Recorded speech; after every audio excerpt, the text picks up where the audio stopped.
antes de existirem palavras para o sexo, o corpo já sabia. Antes da vergonha, antes da culpa, antes das regras. O sexo não nasceu como um tabu, ele nasceu como um ritual, como linguagem, como uma passagem entre a vida e a morte. E ainda assim, poucas coisas foram tão controladas como ele. Quem pode tocar? Quem pode desejar? Quem pode sentir prazer? E quem deve silenciar o próprio corpo? A história do sexo não é apenas sobre corpos nus. É uma história sobre poder, sobre medo, sobre quem escreve as regras e quem aprende a obedecer. Nesse episódio, eu não quero te ensinar o que pensar. Eu quero te convidar a lembrar, porque talvez o que esquecemos sobre o sexo diga muito mais sobre nós do que aquilo que nos ensinaram. Eu sou Olivia e hoje eu te levo comigo para escavar as histórias que o mundo aprendeu a esconder dentro do corpo, que nos ensinaram a repetir.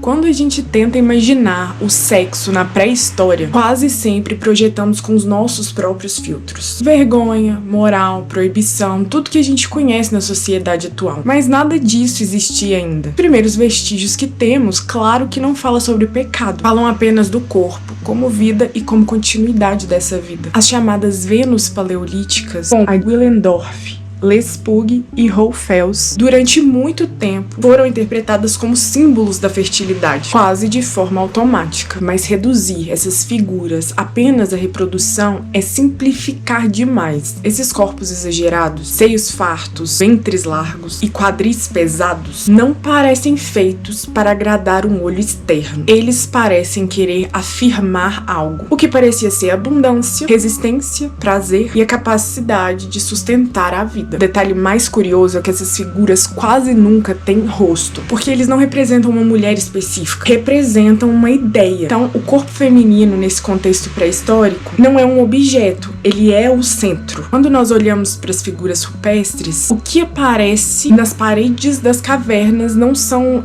cenas censuradas ou escondidas. O sexo está ali, exposto. Há cenas de penetração, há corpos misturados, há figuras fundidas a animais. E isso não aponta pornografia primitiva, a gente vai chegar lá. Aponta apenas para um ritual. Para muitas dessas culturas, o sexo simplesmente não era separado da caça, da morte ou da espiritualidade. Tudo fazia parte do mesmo ciclo. Ou seja, eles acreditavam que tudo era uma coisa só, então tudo estava fazendo parte disso. O corpo humano não estava acima da natureza, nem separado dela, como ainda não está hoje. Ele era a natureza. Ele é. Quando o corpo é natureza, ele não precisa ser controlado. Não há evidências de vergonha sexual nesses grupos. Não há sinais de repressão. Não há indícios que o prazer fosse algo suspeito. Muito pelo contrário. O prazer feminino não era invisível. Ele era necessário. Nessas sociedades onde a sobrevivência estava ligado completamente à continuidade da vida, o sexo não era um impulso individual. Era um evento coletivo. E talvez por isso que esse tempo nos pareça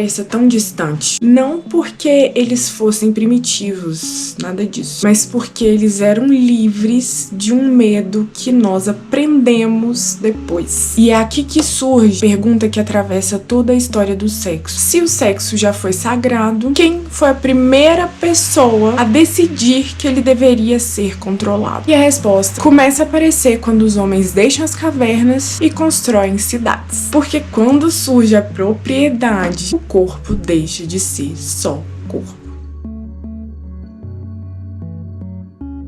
Quando os seres humanos param de viver apenas em pequenos grupos de forma nômade e começam a construir as cidades, algo mudou de forma definitiva. A vida se tornou mais estável. Houve excedente de alimentos, de objetos. Então, aconteceu um acúmulo. E quando surge o acúmulo, uma nova pergunta surge também. Quem é dono de quê? E é nesse momento que o sexo começa a ser registrado em leis. E as primeiras leis sexuais não falavam de prazer, é claro. Falavam de herança, de linhagem e de propriedade. Porque para que os homens pudessem ter certeza que seus bens seriam passados adiante, era preciso ter certeza de algo antes. De quem eram os filhos. E para isso, o ventre precisa ser controlado. Ok, a partir daqui, o corpo feminino para de ser apenas fonte de vida e passa também a ser território. Não simbólico, mas um território político. Quem podia se deitar com quem? Quando? E sob quais condições? E essas regras não surgem porque o desejo se tornou mais perigoso. Ele Eles surgem porque o poder ficou mais controlado, porque nós não somos mais partes de um todo, nós temos hierarquia, poder. O sexo então passa a organizar a sociedade. Curiosamente, enquanto o corpo feminino é vigiado, ele também permanece ligado ao sagrado. Em cidades da Mesopotâmia existiam as chamadas prostitutas sagradas, mulheres que faziam sexo dentro dos templos, não como um desvio, mas como um ritual. O sexo nesse contexto não era sujo, era uma ponte que ligava os humanos e os deuses. E isso cria uma divisão estranha. De um lado, o sexo doméstico, controlado e voltado para a herança, e de outro lado, o sexo ritual que não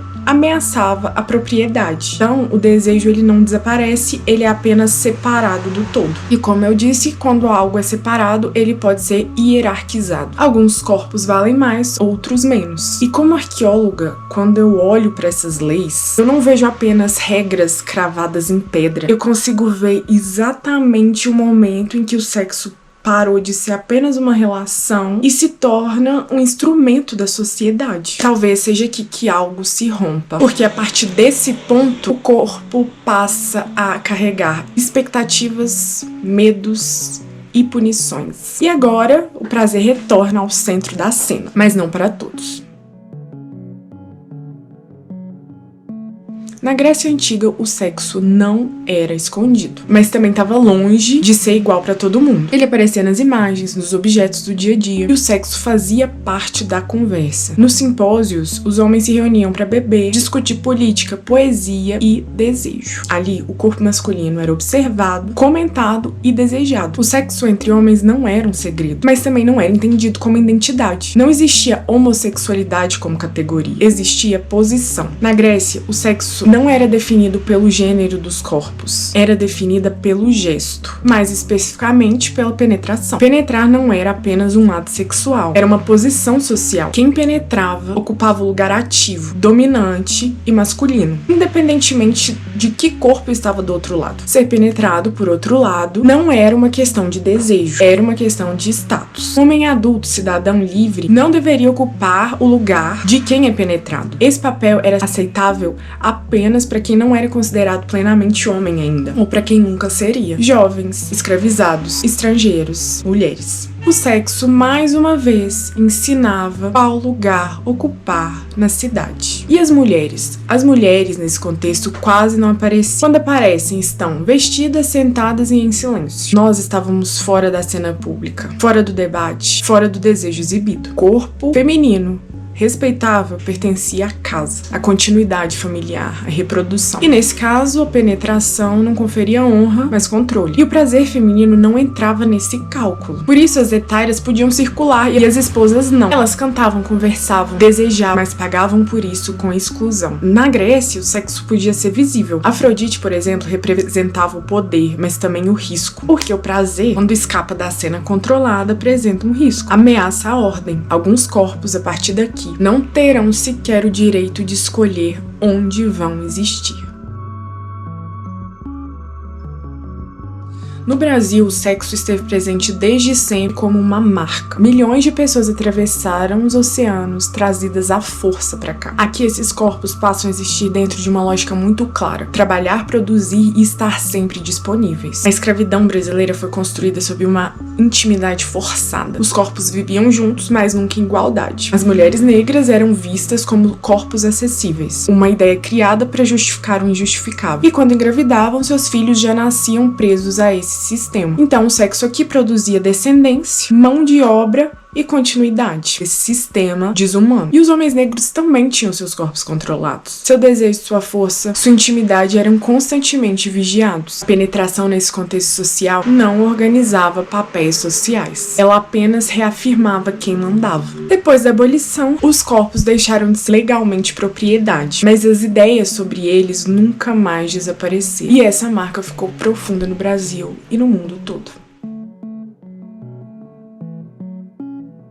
E quando os corpos deixam de ser propriedade declarada, eles ainda não se tornam livres. Eles passam a ser observados, medidos, corrigidos, silenciados. O cristianismo, por exemplo, não organizou apenas a fé, ele organizou o desejo. O sexo saiu da casa grande, da exposição, mas entrou para a consciência. Aquilo que antes era imposto pelo poder físico passou a ser regulado pela culpa. O corpo aprendeu a baixar os olhos. Prazer passou a precisar de uma justificativa. Para as mulheres, o controle ganhou novas formas. O corpo feminino passou a ser educado para conter, esconder e esperar. Para os homens, o desejo continua permitido, mas precisava parecer natural, discreto e legítimo. O sexo era pecado, a falta suspeita. O sexo se afastou da fala pública. E tudo aquilo que não cabia nesse novo modelo foi empurrado pra fora, pra escuridão. Prostituição, desejos. Então, com o tempo, o corpo escondido passou a procurar novas formas de existir. Se o controle físico é tão grande, eles se tornam mais visuais. Quando não se pode tocar, olha-se. Quando não se pode falar, imagina-se. E é nesse espaço, entre repressão e curiosidade, que algo começa a nascer. Primeiro em desenhos, depois em gravuras escondidas, fotografias, filmes, telas. A